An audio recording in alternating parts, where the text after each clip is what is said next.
नंदलाल जी की पत्नी अंकुश आ रहा था वो, अंकुश कुमार जरा आशा देवी जी को ले आओ। अंकुश बेटा अपनी मम्मी को ले आओ। आगे आवाज पहुंच गई। किसी को नहीं सुना तो अब सुना ही देगा सबको, शांति सुनो। साहब ने गोवा, दमन, दीव इनकी यात्रा कराई गुरु महाराज को, और जब दीव के स्टेशन पर जाकर उतरे हम लोग, तो इन्होंने गुरु महाराज को रथ पर बिठाया। पूरी पुलिस फोर्स लगी हुई थी। वहां हमारी बिरादरी तो है नहीं, वहां पर ज्यादातर लोग ईसाई हैं या उच्च जाति के ब्राह्मण बनिया लोग हैं, धनाढ्य लोग हैं समुद्र के तट पर। तो दीव रेलवे स्टेशन से और इनके कार्यालय तक उस समय डीएम थे साहब, पूरी फोर्स जयकारों के साथ गई थी। महात्मा इंद्रपाल जी यहाँ मौजूद हैं, वे भी उस शोभा यात्रा में थे। महात्मा बबलू दास हैं, ये भी उस शोभा यात्रा में थे, और कोई है नहीं यहाँ जो उस समय था।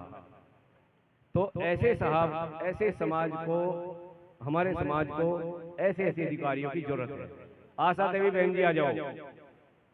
और दिल्ली में जो बताया है गुरु घर इन्हीं का बनाया हुआ साहब का ही।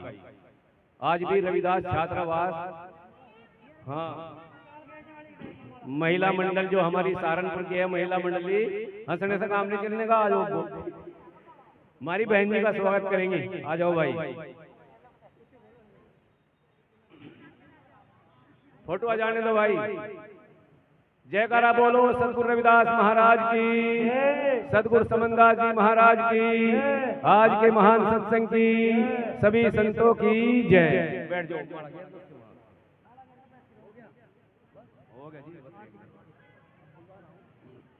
नहीं, मैं एक बात और कहना चाहूंगा, वह रहेगी। बैठ जाओ बस। मैं एक बात और कहना चाह रहा, प्रेमियों, हमारे समाज के लड़के पढ़ लिख कर कर्मचारी अधिकारी बन जाते हैं, तो क्या होता है, वो अपनी जाति को छुपाना शुरू कर देते हैं और अपने समाज से दूर होते चले जाते हैं। अगना भाई, मैं चमारों में मिलना पसंद नहीं करता, ऊंचे ऊंचे लोगों में, दूसरे लोगों में अपना संबंध बना लेते हैं, अपनी जाति को छोर बताना शुरू कर देते हैं। तो उससे हमारे समाज का बहुत बड़ा नुकसान होता है। और अंत समय में जो कर्मचारी अधिकारी ऐसा करते हैं, उनका बहुत बड़ा नुकसान होता है। क्योंकि जब अंत समय आता है, बात खुल जाती है, उनके मरने पर या मरने के बाद उन्हें वो कोई जाति, कोई धर्म उन्हें स्वीकार नहीं करता सिवाय चमारों। तो मेरा संदेश ये है, हमें अपने नंदलाल साहब से ये सीख लेनी चाहिए और अपने समाज में खुल कर रहना चाहिए। एक बात और, भाई चंद्रशेखर आजाद रावण समाज के लिए लड़ाई लड़ रहा है।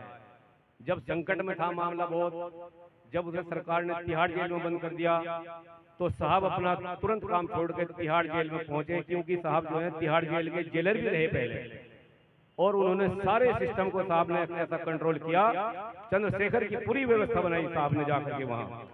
दूसरी बात, जब साहब ने देखा कि बिना पार्टी के बने चंद्रशेखर खतरे में है, और चंद्रशेखर खतरे में है तो समाज खतरे में है, क्योंकि ऐसा बच्चा निखरने वाला कोई नहीं दिखाई दे रहा था।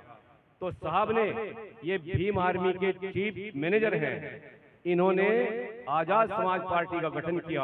आजाद समाज पार्टी को बनाने वाले हमारे साहब नंदलाल साहब हैं, जिससे भाई चंद्रशेखर चुनाव लड़ रहे हैं, चुनाव जीते हैं। तो हमारे समाज को ऐसे महान योद्धाओं की जरूरत है। साहब छुप रहे होंगे मेरे उसमें? हाँ, चलो हो गया, बस परिचय होना बहुत जरूरी है। और मैं तो कहता हूँ भाई साहब, समय समय निकाल करके जहाँ प्रोग्राम होता है, बहन जी को साथ लेकर के आप पहुंचे करें। सतनाम बोलो सतगुरु रविदास महाराज की, सतगुरु समनदास महाराज की जय।